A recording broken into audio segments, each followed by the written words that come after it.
शुरुआत बड़ी खबर के साथ करेंगे। Jaipur hit and run case से जुड़ी बड़ी खबर आपको बता दें। बाल मुकुंद आचार्य ने 10 लाख रुपए मुआवजे का प्रस्ताव दिया है। 10 लाख रुपए के मुआवजे के प्रस्ताव को परिजनों ने ठुकराया। हादसे में 3 लोगों की मौत हुई और 7 लोग घायल बताए जा रहे हैं। और बाल मुकुंद आचार्य यहां लोगों को समझाने के लिए पहुंचे थे। लगातार अपनी मांगों को लेकर यहां पर लोग अड़े हुए हैं। 2 तस्वीरें आपकी टीवी स्क्रीन पर हैं इस वक्त। पहली तस्वीर में आप देख पा रहे होंगे अभी भी वहां पर लोग मौजूद हैं और लगातार जो उनकी मांगे हैं उस पर अड़े हुए हैं। बाल मुकुंद आचार्य यहां पर पहुंचे, लोगों को समझाने की कोशिश की। और दूसरी तस्वीर जो आप देख रहे हैं, ये सफेद गाड़ी जिसने कई लोगों को रौंदा है और इसमें 3 लोगों की जान चली गई है। 7 लोग गंभीर रूप से घायल हैं जिनका इस वक्त अस्पताल में उपचार चल रहा है। आरोपी की गिरफ्तारी इस मामले में हो चुकी है। आगे भी प्रशासन की टीमें कार्रवाई करने में जुटी हुई हैं। 10 लाख रुपए का मुआवजा देने का प्रस्ताव बाल मुकुंद आचार्य की तरफ से रखा गया। 10 लाख रुपए की मुआवजे के प्रस्ताव को परिजनों ने ठुकरा दिया है। बता दें कि इस हादसे में 3 लोगों की जान गई है और 7 लोग घायल हुए हैं। लगातार यहां पर अपनी मांगों को लेकर परिजन अड़े हुए हैं और जब तक उनकी मांगों पर सहमति नहीं बनेगी लगातार ये विरोध प्रदर्शन परिजनों की ओर से जारी रहेगा। तमाम लोगों की इस वक्त वहां पर मौजूदगी है। 4 अलग अलग तस्वीरें आपकी टीवी स्क्रीन पर, जहां वारदात को अंजाम देकर ये आरोपी फरार हो गया था और आरोपी की तलाश की गई, उसकी गिरफ्तारी हो चुकी है। बाल मुकुंद आचार्य की तरफ से मुआवजे को लेकर प्रस्ताव दिया गया, जिस प्रस्ताव को परिजनों ने ठुकरा दिया है। वारदात को अंजाम देने के बाद से आरोपी मौके से फरार हो गया था। सीसीटीवी फुटेज के आधार पर आरोपी की गिरफ्तारी कर ली गई है और आगे की भी कार्रवाई लगातार पुलिस की टीमें कर रही हैं।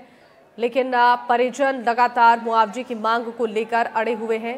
जयपुर के नाहरगढ़ में कार चालक ने 10 लोगों को कुचल दिया। हादसे में 3 लोगों की मौत हो गई, वहीं 7 लोग घायल हो गए।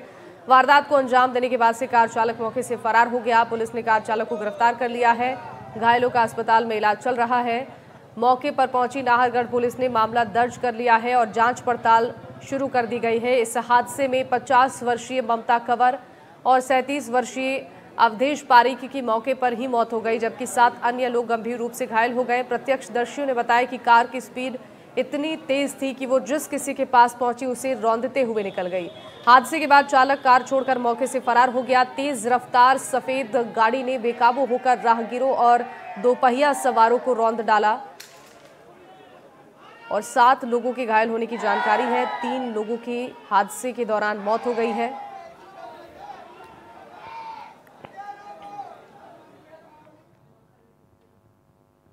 तो हादसा इतना भयानक था कि कुछ लोग समझ पाते उससे पहले ही रफ्तार की चपेट में आ गए। कैसे ये पूरा हादसा हुआ, हादसे के बाद क्या हुआ, सुनिए उस वक्त पर मौजूद जाबाज की जुबानी पूरी कहानी।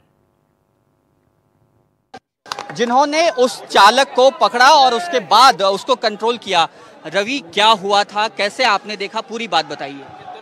9:30 बजे के आसपास की बात थी। वो 9:30 9:15 के आसपास थी। इधर से बहुत स्पीड में गाड़ी आ रही थी। जब मैं इस कोने में यहाँ खड़े हुए थे, हम 2 जने बात करते, वो आके सीधा पहले तो इस कोने के अंदर 3 जनों के ऊपर गाड़ी चढ़ा दिया था।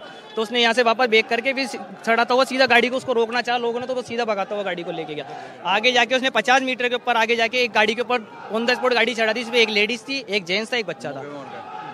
वो ऑन द स्पॉट वो तो उसी टाइम मौके पे खत्म हो चुके थे एक तरीके से। फिर आगे जाके पब्लिक उसके पीछे और पड़ी तो वो गाड़ी का बेकाबू होकर और तेज भगाया। आगे जाके 50-60 मीटर पे और जाके फिर और पब्लिक के ऊपर गाड़ी चढ़ाता हो गया। मैं उसके पीछे से यहीं से गाड़ी उसके पीछे करता हुआ जा रहा था।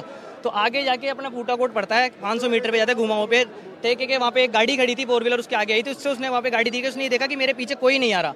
तो मैं पीछे था, मैं गाड़ी रोक के उसके पास जाके उसको बोला, भाई तू गाड़ी को एक बार साइड में तो ले, पीछे इतने जनों को तू उड़ा के आ रहा है, क्या है क्या नहीं है। तो वो तो गाड़ी को कांच ऊपर चढ़ा था। उससे पहले मैंने गेट पकड़ लिया, उसका गेट पकड़ा तो गाड़ी को और स्पीड में डबल भगाया। तो मेरे को लेके गाड़ी के साथ साथ ही लेता हुआ जा रहा था। तो मैंने आगे जाके घुमा होता, गाड़ी चल रही थी, गाड़ी के साथ में लटका हुआ था विंडो पे, गाड़ी चल रही थी। गाड़ी की स्पीड करीबन उसने 70-80 और कर दी थी। तो उसको ले जा रहा था। आगे जाके राइट घुमा होता है, राइट को मेरे को मालूम था, मेरे को भी जान का जोखिम है, ये मेरे को भी इधर कहीं ना कहीं करेगा। तो मैंने उसकी गाड़ी के लेफ्ट साइड स्टीयरिंग घुमा के एक दीवार के अंदर गाड़ी को रोक दिया। जितना आप बता रहे हैं, उस वक्त जब ये हो रहा होगा तो काफी डर भी आपको लग रहा होगा। आपको खुद अपनी जान का डर नहीं लगा उस वक्त? उसमें सर काहे का डर, उस टाइम तो समय देखते हुए उसमें काहे का डर है। पब्लिक के लिए नहीं रहेंगे तो किसके लिए रहेंगे। पब्लिक के लिए नहीं खड़ी रहेगी तो किसके लिए लेगी? बहुत छोटे बच्चे थे, अगर मैं उसमें नहीं जाता तो आगे जाके क्या पता 5 साल लोगों को और मारता, वो तो और लोगों को मारता। अपन तो सरकार से अपील चाहते हैं जो मरतक है उनको 50 लाख रुपए और जो घायल है उसको 10 लाख रुपए एक सरकारी नौकरी दे, नहीं तो ये धरना ऐसे ही रहेगा। मैं पब्लिक से और अपील चाहता हूँ कि ज्यादा से ज्यादा यहाँ पे पब्लिक आए और धरने को सफलतापूर्वक अच्छा बनाए, और गवर्नमेंट से भी निवेदन करता हूँ कि उसको कड़ी से कड़ी सजा दे और उसके ऊपर कार्रवाई करे। आपने बहुत ज्यादा जाबाजी दिखाई और इसकी वजह से बहुत से लोगों की जान बची।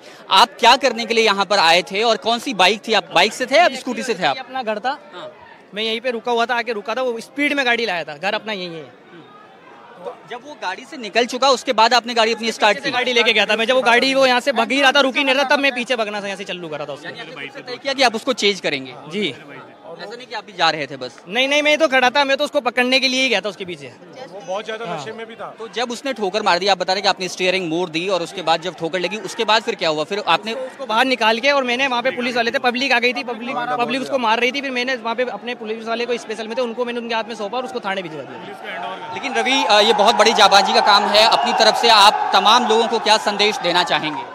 मैं तो तमाम लोगों को ये संदेश देना चाहता हूँ कि ये ड्रिंक करके ऐसे दारू ना करे, इससे सबका नुकसान होता है। जिसके घर में मौत होती है उसी को पता चलता है, करने वाला तो करके चल गया, उसका तो क्या गया। मैं तो गवर्नमेंट से ये अपील चाहता हूँ कि जो मरतक है उसको 50 लाख का मुनाफा दे और जो घायल है उसको 10 लाख का दे और एक गवर्नमेंट नौकरी दे। अभी आप भी इस धरने में शामिल हैं? बिल्कुल शामिल है सर, और हमेशा रहेंगे, और जब तक रहेंगे, जब तक गवर्नमेंट इसका मुआवजा नहीं देगी, जब तक हम यहाँ खड़े रहेंगे।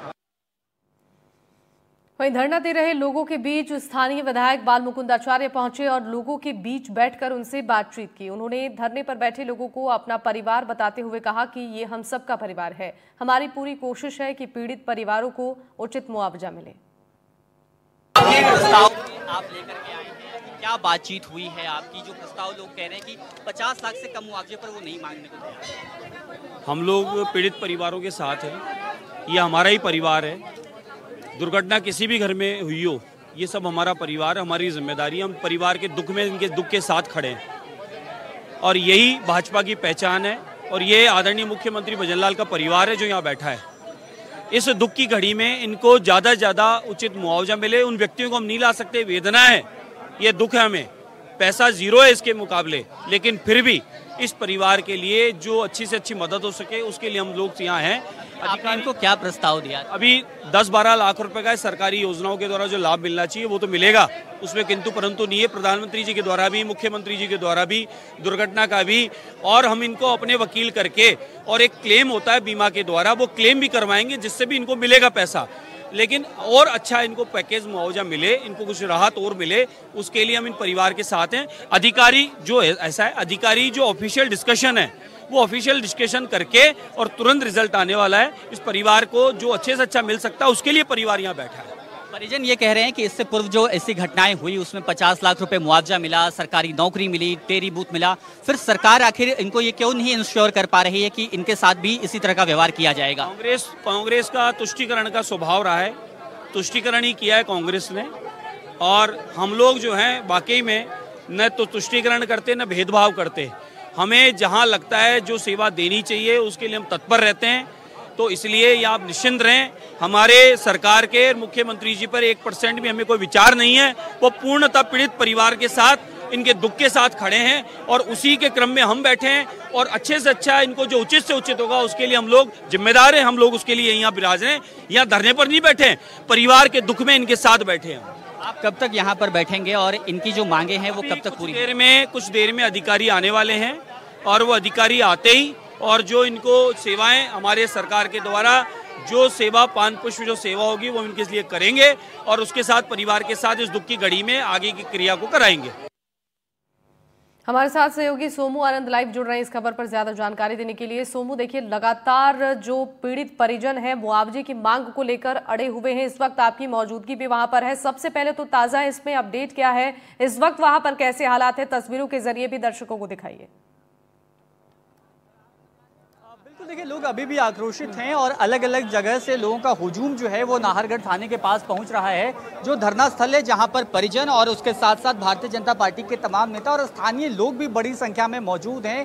एक ही मांग है कि मुआवजा इनको समुचित मिले, 50 लाख रुपए मुआवजा मिले, साथ ही साथ सरकारी नौकरी और उसके साथ जो डेयरी बूथ, जो कि पूर्व में ऐसी जो घटनाएं हुई हैं उनमें सरकार की तरफ से दिया गया है, वही चीज़ दी जाए। हालांकि अभी जो भारतीय जनता पार्टी के विधायक हैं, हवा महल से विधायक बाल मुकुंद आचार्य आए, उन्होंने 10 लाख रुपए का प्रस्ताव जो है वो परिजनों के सामने रखा, लेकिन परिजन और स्थानीय लोग जो कि इस धरने में शामिल हैं उन्होंने उस प्रस्ताव को नकार दिया। हमने भी उनसे बातचीत की थी, उन्होंने कहा था कि हम और भी सक्षम स्तर पर बातचीत कर रहे हैं, कोशिश कर रहे हैं कि जो परिजन चाहते हैं वैसा कुछ हो पाए, लेकिन फिलहाल अभी तक डेडलॉक की स्थिति बनी हुई है, धरना अभी भी जारी है, लोगों का गुस्सा कम होने का नाम नहीं ले रहा। वो लगातार मुआवजे की राशि जो है 50 लाख उसकी मांग कर रहे हैं, साथ ही साथ नौकरी की भी मांग कर रहे हैं। कुछ परिजन जो कि इस घटना में जो लोग मृतक हैं उनके परिजन भी यहाँ इस धरने में शामिल होने के लिए पहुंचे हैं और उसके साथ साथ बड़ी संख्या में स्थानीय लोग और उसके साथ भारतीय जनता पार्टी के कार्यकर्ता, नेता और अभी जो जयपुर शहर की सांसद हैं मंजू शर्मा, वे भी इस धरने में शामिल होने के लिए पहुंची हैं। बिल्कुल, तो देखिए लगातार इस तरीके से विरोध प्रदर्शन किया जा रहा है और सोमू बाल मुकुंद आचार्य भी यहाँ पर पहुंचे थे। परिजनों को मुआवजे को लेकर आश्वासन उनकी तरफ से दिया गया है। इसके बाद अब क्या प्रतिक्रिया यहाँ पर प्रदर्शन कर रहे परिजनों की तरफ से आ रही है? देखिए, उस प्रस्ताव को उन्होंने नकार दिया है। उनका कहना है कि 10 लाख रुपए मुआवजे की राशि जो है वो काफ़ी कम है और जिन लोगों ने अपना परिवार खोया है वो उनमें से कुछ लोग ऐसे भी हैं, जैसे अवधेश के बारे में, अवधेश पारीक जिनकी मौत हुई है, उनके बारे में ये बताया जा रहा है उनके पिता जो है वो पैरालिसिस के शिकार हैं वो, और उसके साथ साथ वो इकलौता आसरा थे अपने पूरे परिवार में, आजीविका उन्हीं से चलती थी। उनके पिता को अभी तक इस बात की जानकारी नहीं है कि उनके बेटे की मौत हो चुकी है, तो जाहिर तौर पर समझा जा सकता है कि इन परिवारों की स्थिति क्या है। इसलिए परिजनों ने और उसके साथ साथ जो बाकी लोग यहाँ पर मौजूद हैं उन्होंने 10 लाख रुपए मुआवजे का प्रस्ताव जो है नकार दिया है। वे अभी भी विरोध कर रहे हैं, धरने पर बैठे हैं, नारेबाजी कर रहे हैं। जो कांग्रेस के विधायक हैं किशनपोल से अमीन कागजी, उन पर इस बात का भी आरोप लगा रहे हैं, उनके खिलाफ भी नारेबाजी कर रहे हैं। उन पर यह आरोप लगा रहे हैं कि जो आरोपी ड्राइवर था जिसने कार से इतने लोगों को रौंदा, उसको बचाने की कोशिश की गई। इन तमाम बातों को लेकर के धरना जो है अभी भी जारी है। बिल्कुल सोमू, तो देखिए अभी तक सहमति नहीं बन पाई है मांगों को लेकर। क्या प्रशासन से जो लगातार मांगे हो रही हैं, सरकार से जो मांगे हो रही हैं परिजनों की ओर से, कोई बातचीत बनती हुई नजर आ रही है? प्रशासन की टीमें इस वक्त वहां पर मौजूद हैं, क्या किस तरीके के हालात हैं? देखिए, परिजनों का साफ तौर पर कहना है और जो स्थानीय लोग हैं उन्होंने भी अपनी बात कही है कि उन्हें इससे कम मंजूर नहीं है, लेकिन अब सरकार की तरफ से दूसरा प्रस्ताव क्या आता है यह अभी देखने वाली बात होगी। इसको लेकर वरीय अधिकारियों से बात हो रही है, जैसा कि बाल मुकुंद आचार्य बता रहे हैं। अगर उस बातचीत के बाद कोई नेगोशिएशन की स्थिति होती है तभी ये धरना समाप्त हो पाएगा। फिलहाल जो पहला प्रस्ताव सरकार की तरफ से आया है, जो लेकर बाल मुकुंद आचार्य यहाँ पर पहुंचे थे, उस प्रस्ताव को स्थानीय लोगों ने, जो धरना पर बैठे हैं आक्रोशित लोग और परिजन, उन्होंने नकार दिया है। ठीक है सोमू, आप नजर बनाकर रखिएगा, आपसे आगे भी अपडेट्स लेते रहेंगे। बहरहाल आपका बहुत बहुत धन्यवाद तमाम जानकारियों के लिए।